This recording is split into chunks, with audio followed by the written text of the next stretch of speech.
반갑습니다. 박성국입니다. 저는 조태준 교수님 발표문 잘 들었고요. 정부가 해야 될 일을 교수님이 일부분 좀 감당해 주셨지 않았나 그런 생각이 들어서 감사하다라는 생각이 들었고, 저는 두 가지 경험을 가지고, 실무적인 경험을 가지고 공무원 노조하고 연구하시는 교수님한테도 좀 제안을 좀 드리고 싶습니다. 첫 번째 뭐냐면은 제가 언론에 있다 보니까 서울시 공공기관 노동시간 단축하고 연구를 하고 있는 팀을 좀 곁에서 지켜볼 기회가 있었습니다. 서울시는 작년에 서울의료원하고 신용보증재단을 노동시간 단축 시범 모델을 만들어서 올해 이제 7개 기관에 다시 적용을 하고 있는데, 공공기관하고 공무원이 여러분들 다를 것 같습니까? 같이 연결되어 있는 부분이 되게 많거든요. 유사점도 많고 거기서 연구된 모델들이 오히려 정부기관에 적용될 가능성이 높아요. 그랬을 경우에 그걸 참조해 봐야 될 필요가 있다 생각이 드는데, 제가 곁에서 지켜봤을 때 어떤 부분이 있었냐면은, 첫 번째는 도대체 이 초과 근무 개선 또는 이제 공공기관의 노동시간 단축 왜 하느냐에 대한 목표의식이 분명해야 된다고 생각을 해요. 왜냐하면은 현장에서 가보니까 그 두 가지가 충돌하더라고요. 첫 번째는 일과 가정의 양립이라고 하는데, 우리가 쉽게 얘기해서 그걸 그냥 삶의 질의 개선이라고 할 수 있지 않습니까?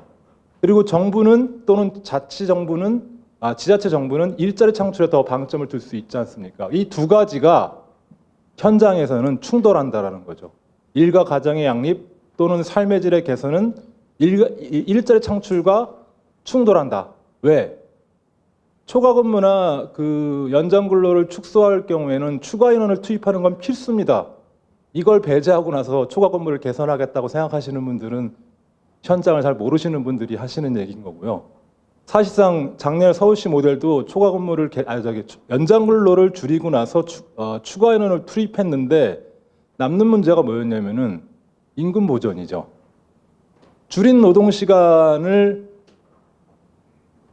노동시간 관련된 노동자들이 가져갔던 임금들을 어떻게 할 거냐, 그 문제가 가장 심각한 문제였어요. 그러니까 결국은 삶의 질을 개선하자고 했는데 삶의 질이 도리어 악화되는 그런 어떤 딜레마에 빠진다고 해야 될까요? 똑같은 고민일 겁니다, 공무원들도. 그래서 목표의식이 분명해져야 된다는 거예요. 그러니까 삶의 질 개선이라는 문제와 일자리 창출의 문제가, 그 두 목표가 양립을 시킨다는 것 자체가 참 제가 그렇게 가능할까라고 생각하지만, 두 가치와 목표는 충돌할 거다. 여러분들 할 때도 이미 문재인 정부는 시동을 걸어놨고 올해 공무원들의 추가 인원을 투입을 했습니다. 그리고 대통령은 TV나 여러 가지 매체를 통해서 두 가지 얘기를 하셨어요. 앞으로 연차휴관 다 소진하고 초과 근무 다 줄여서 이렇게 추가 인원 투입하는 부분과 관련해서 임금과 관련된 부분들을 보전하겠다. 그러니까 추가 비용들을 이런 식으로 해결해 가겠다. 또 하나는 일본을 보니까 생산 가능 인구가 줄어들면서 나중에는 그게 도리어 일할 사람들한테 도움이 되더라. 이렇게 두 가지 얘기를 하셨어요. TV에 나오셔도. 그러니까 이 가치가 충돌하는 문제들을 어떻게 할 거고, 여러분들은 도대체 무슨 목표를 가질 건지 분명히 정하셔야 될 거라는 생각이 듭니다. 근데 저희가 서울시에서 이제 연구진들이 주로 강조하는 게 뭐냐면은, 노동조합을 설득해야 되기 때문에 일자리 창출은 부가적인 효과고 삶의 질의 개선이 우선이다라고 이렇게 설득을 하죠. 결국은 같이 엮어 들어갈 수밖에 없는데, 설득은 그런 방향으로 합니다. 아니면 노동조합이 받아들일 수 없으니까. 이런 거는 연구하시는 분들이나 정부에 계신 분들은 좀 귀담아 들으셔야 될 문제일 것 같아요. 설득의 문제예요, 이거는. 강요의 문제가 아니지 않습니까, 지금 이게. 그리고 독일과 지금 우리나라를 비교했는데 성과 가지고 68시간을 해야 되는 나라하고 35시간을 하는 나라 간의 성과를 비교하면 이건 비교가 안 됩니다. 그래서 교수님들이 그렇게 얘기하시면 안 될 것 같고, 우리나라도 35시간이 되면은 똑같이 독일과 비교했을 때 성과가 어느 정도 나오는지 그걸 가지고 입체적으로 비교를 하셔야 될 것 같다는 생각이 들고, 두 번째는 수단에 관련된 건데 제가 목표 충돌이 일어날 거다라는 얘기를 했었고 수단이 뭐냐면은 저는 왜 이 토론회가 초과 근무 개선인지 잘 모르겠어요.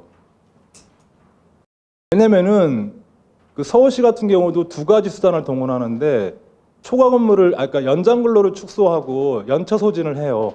우리 보통 노동자들이 연차를 어떻게 쓰십니까? 15개 이상인데 다 쓰는 분들 없지 않습니까?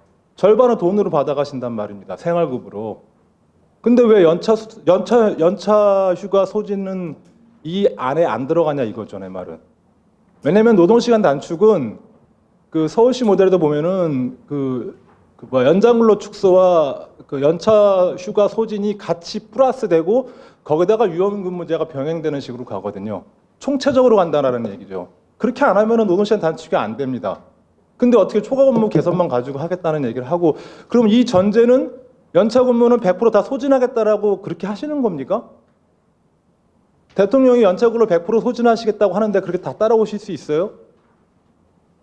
실제 반도 안 쓰시고 다 돈으로 쓰시는 분들이 많은데 너무 이걸 간과하시는 부분은 없지 않나 그런 생각이 들어서 주제가 다음부터는 노동시간 단축으로 돼서 초과 근무 개선과 연차 근로 소진 그리고 유연근무제를 어떻게 적절하게 섞어서 갈 건지 그런 부분들이 종합적으로 설계돼서 가시는 게 좋을 것 같고 연차 근무 개선만 가지고 얘기하는 거는 도대체 어떻게 가자는 건지 잘 모르겠습니다. 그런 생각이 들어서 제가 두 가지 목표와 수단에 관련된 얘기를 드렸고 다음과 같은 원칙이 좀 필요하다고 생각합니다. 말씀드렸다시피 목표가 좀 필요하고요. 두 번째 얘기했던 것처럼 종합적인 프로그램들이 필요하다는 거죠. 서울시 같은 경우가 그렇게 하고 있어요. 그게 바로 여러분들한테 바로 적용될 가능성이 있으니까 참조해 볼 필요가 있습니다. 세 번째는 제 입장은 그렇습니다. 삶의 질 개선에 좀 주안점을 둬야 되는 이유는 수용성 때문에 그렇습니다. 여러분들이 노동시간 단축을 해야 될 사람들이기 때문에 받아들일 사람들 중심으로 생각해 주는 게 낫지 않겠냐라는 거예요. 그게 맞다고 저는 생각합니다. 왜냐면은 일자리 창출은 부가적인 효과니까.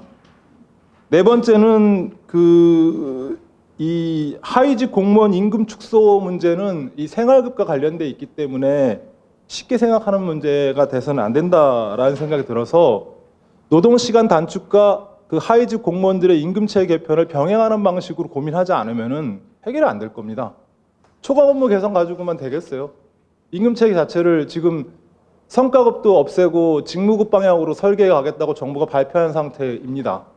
그러면 이 직무급으로 가겠다는 방향 속에서 노동시간 단축과 어떻게 연결시켜 갈 건가라는 임금체 개편이 연동돼야 된다는 거죠.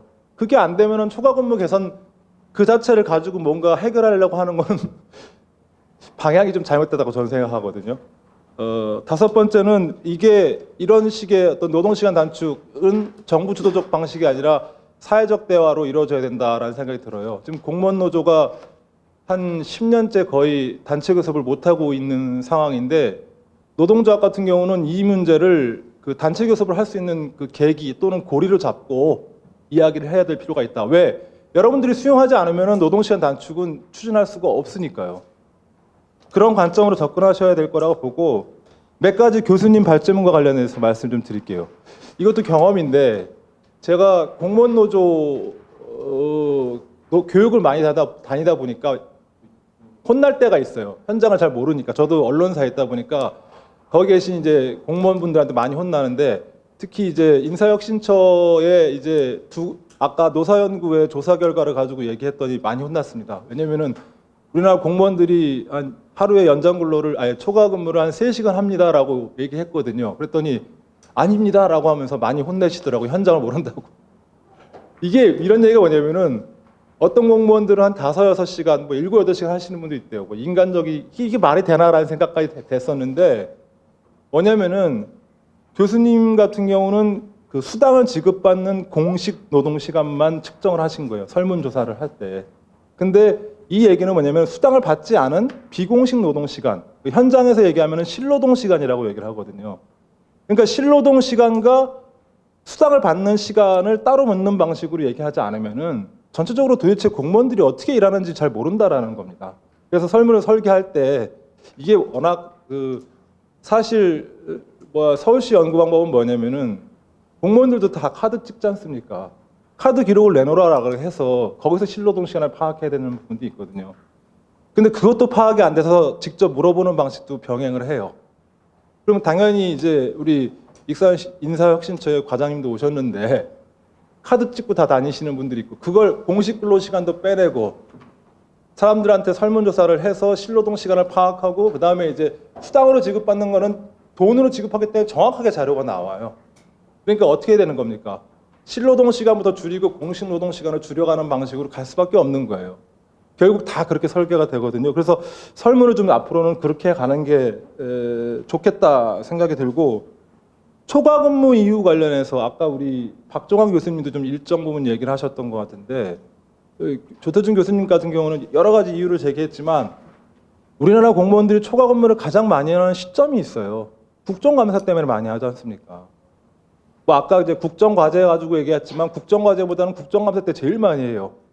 이건 사실상 맥락적 요인입니다. 그 학술적으로 얘기하면은 이 맥락적 요인과 관련된 조사 질문이 없었다라는 겁니다.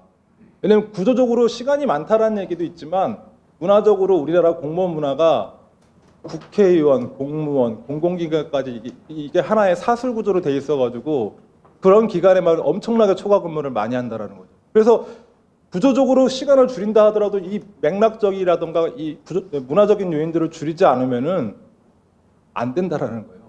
두 가지 다 같이 가야 된다는 거죠. 왜냐하면은 공공기관 가서 들어보니까 공무원들이 맨날 5시에 저기 자료 달라고 해서 자기들이 맨날 초과 근로 한다라고 그렇게 얘기를 하거든요. 이게 똑같은 문제인 것 같다 생각이 들어서 초과 근무 이유와 관련된 질문들이 조금 더 보완이 되면 좋겠다 생각이 들고 마지막으로 그 대안과 관련해서 그 두 가지만 얘기 드리겠습니다. 그 초과 근무 수당 관련해서 인상 문제는 저는 조태준 교수님 지적이 정말 맞다고 생각합니다. 왜냐면은 근로기준법에 초과 근로 수당을 50% 할증하는 이유는 더 주겠다고 얘기하는 거 아닙니다. 일 많이 했으니까 더 주겠다는 얘기가 아니라 초과 근로를 제한하기 위해서 할증률을 두는 이유예요. 근데 근로기준법이 할증률을 들 정도로 제한하겠다라는 것을 연장 근로 수당을 올리는 방식으로 해결하겠다? 이거는 좀 법치제에 맞지 않는다 생각이 들고 또 하나는 초과 근무 수당을 정액화하겠다? 이것도 정액화했을 경우 왜냐하면 초과 근로 수당을 시간당으로 계산하는 이유는 포괄임금제를 금지하고 있는 근로기준법 취지에 맞는 거거든요. 근데 초과 근로를 정액화하겠다라는 거는 포괄임금제를 어기겠다라는 거와 똑같기 때문에 이건 법적 검토를 좀 해보셔야 될 문제가 아닌가 생각이 들어서 이 두 가지 대안은 배제하는 게 좋다라는 생각이 들어요. 처음부터 이런 것까지 거론하면은 너무 좀 뭐랄까요? 안 좋은 일인 것 같다 생각이 들고 마지막으로 인사혁신처 과장님 나오셨길래 하고 싶은 얘기는 뭐냐면은 지금까지 노사연구에서 두 개 샘플 조사 하셨잖아요. 2개 기간. 근데 여태껏 일과 가정의 양립을 얘기했으면서 불구하고 공무원들이 도대체 얼마나 일하고 있는지에 대한 전수조사가 이루어지지 않은 상태에서 역대 정부들이 그렇게 시간제 근로니 뭐니 이렇게 해왔다라는 게 저는 의아스럽다 생각이 들어요. 그래서 이번에 조태준 교수님 그 연구 결과를 바탕으로 연구를 좀 확장하지 않으면은 지금 뭐 대통령은 일자리 창출을 공공부문에서 하겠다고 하는데 조사도 안 되는 상태에서 일자리까지 만들려고 하면은 이거 감당이 안 될 것 같다는 생각이 들어서 좀 전수조사를 좀 많이 좀 하시는 게 샘플을 좀 많이 늘려가는 게 좀 정부에서 좀 지금부터 해야 될 일이 아닌가 생각이 들고 좀 그렇게 해주시길 바랍니다. 네, 감사합니다. 예, 감사합니다.